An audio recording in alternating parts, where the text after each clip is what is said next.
best music, but like the crowd is not feeling it, And how do you come back from that? How do you turn an empty room and turn it into a full room? So it's definitely selection, I would say, like just the journey that you take people on for that 1 hour or 2 hours, Sure.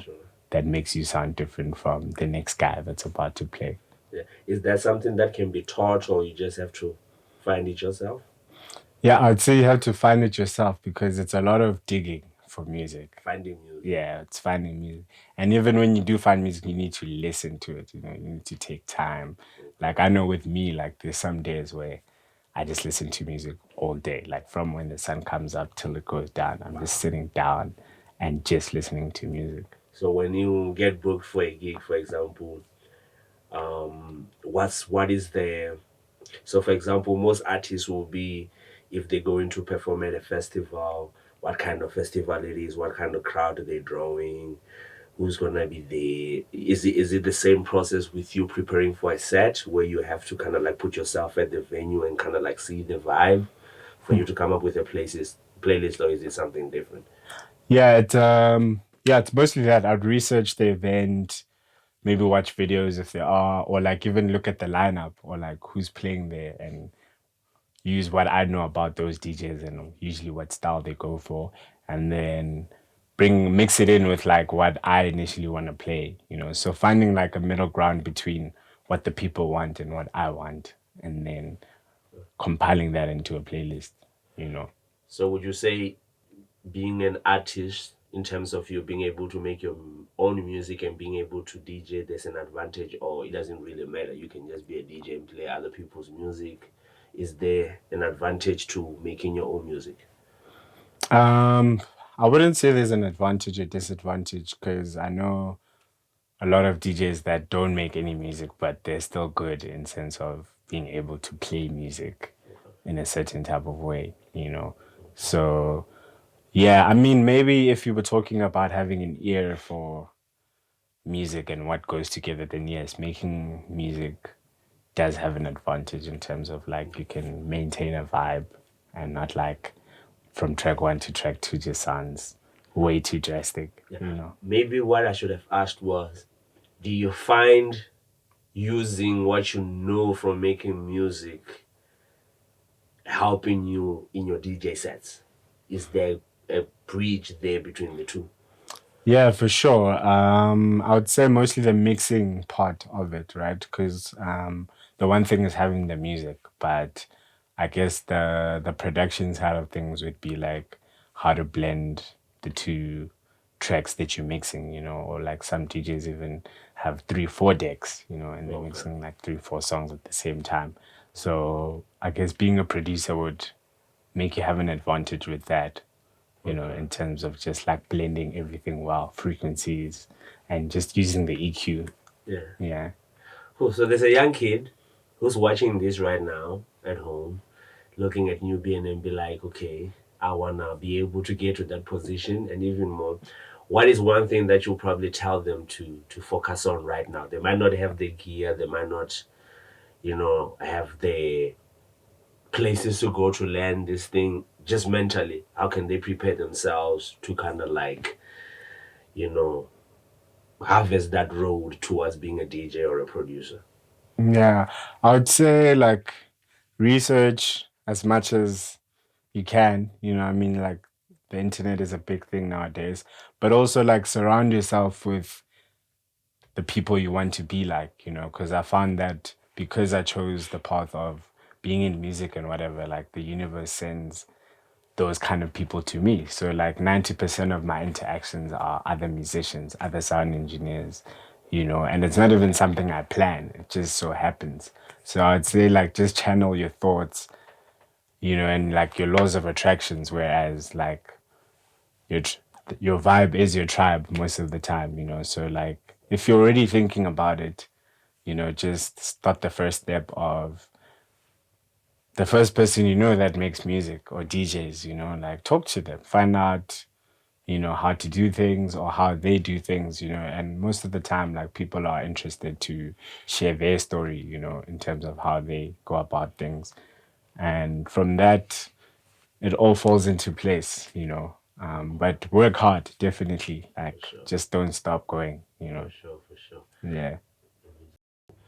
Nah, interesting conversation. I just want to get a little bit into the independent state of your mind.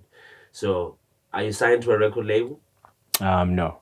So, running this independently. Yes, So, yes, yes. releasing the music yourself. Yeah. Cool. So, what are some of the? Is it a conscious choice, or is it something that if somebody comes and say they want to sign you or release to a record label, you will choose? Is it where you at?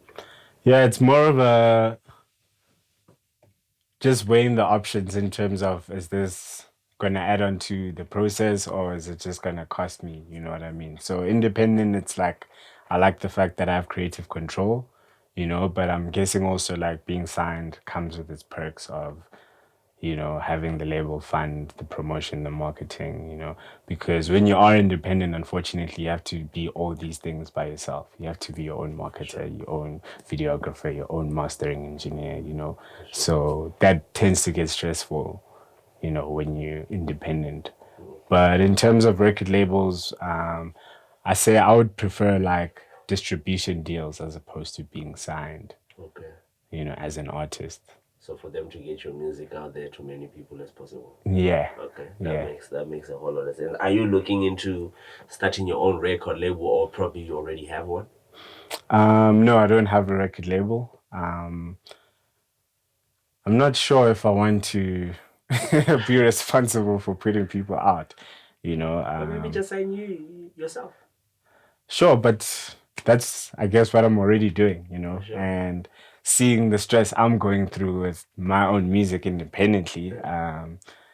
Yeah, I'm not sure if I want to be that for a lot of other people, but like, I mean, I'm still young, you know, For sure. so maybe things might change as time goes on, where I'm not even really trying to put out as music, but like trying to just pass on the baton to the next generation, like, Oh, for sure. you know, just be a place for the young to come through in terms of putting their music out. Then yeah, maybe I would get a record label. Yeah, because the reason why I'm saying that is because if you're running everything yourself independently and you're going through the stresses, that's the learning, which means once you have other people who are willing to, I mean, people are going to approach you. Once they start seeing you doing what you're doing already, they're going to be like, yo, can you please help me out? It's not Yeah, going to be that stressful then because now you know what to do. It's no longer figuring it out. So, yeah, so, so that's why I kind of like put it out there. And then another reason why I was saying record label is because you're already running yourself as a record label. You know what I yeah, mean? You're getting yourself these interviews, you're talking to promoters, you're getting yourself into gigs. You yeah. already, so you have a network of people who can probably, help you with whatever you need and probably getting that distribution deal. Why distribution deal? Why not everything else, but specifically distribution deal? Distribution deal in terms of just the reach of, I mean, a record label usually has a crowd and an audience, you know, that's probably bigger than mine. So I think it would only make sense for me to distribute through a label in order to reach the numbers that I can't reach independently, you know. But for everything else, I think it's just more of a fear thing of being afraid of just having my creative control taken away from me Okay. and being forced to stick to a sound or theme of the label, you know. Okay. So just less pressure, you Okay. know, to give you a short answer, you know. Cool. Yeah. So what do you think about we talked about it a little bit earlier, we just touched on it a little bit. A lot of like deep house producers who are releasing music with like record labels from overseas. I'm not sure if these are licensing deals, some of them are distribution, some of them are licensing, some of them are kind of like the record label actually holds the copyright. Yeah. What is your take on that? Um, so what, in terms of whether it's good or not that they're doing this? Yeah.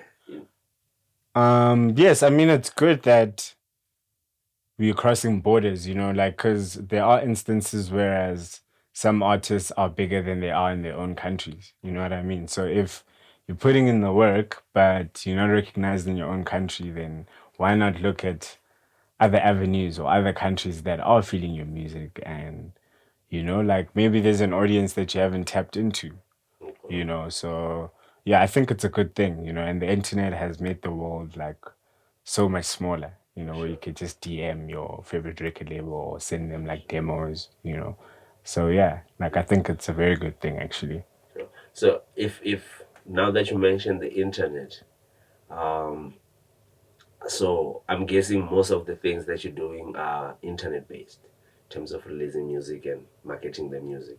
Yeah. What is your thoughts on nowadays music, the way of releasing music versus the traditional way?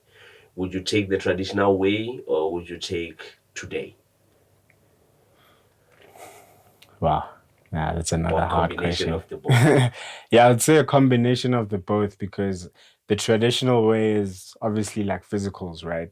So Yeah, like your vinyls, your CDs, your tapes, yeah, so the one thing I like about physical is just that there's a piece of you in someone's home or someone's car, so like I like the physical or traditional way of distributing music that way because that like there's physical proof that somebody bought your music, or like even maybe a signed copy, who knows, yeah. so I like that aspect.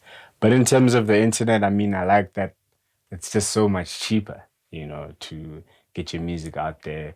And also like being put on like different playlists, like sometimes your algorithm may lead you to my music, so I think it's definitely a combination of both, and I wouldn't take like one over the other. I think like both still need to exist, you Okay. know.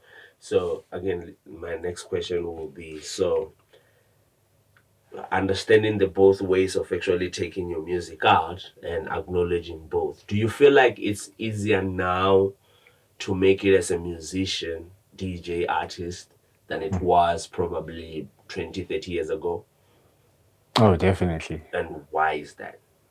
Yeah, no, it's so much more easy because gear is cheap now. You can record out of your room. You can just make beats on a laptop compared to back then where like you either needed to be scouted by a record label or whatever, or like downright pay for your demo. So I think it's so much more easier now.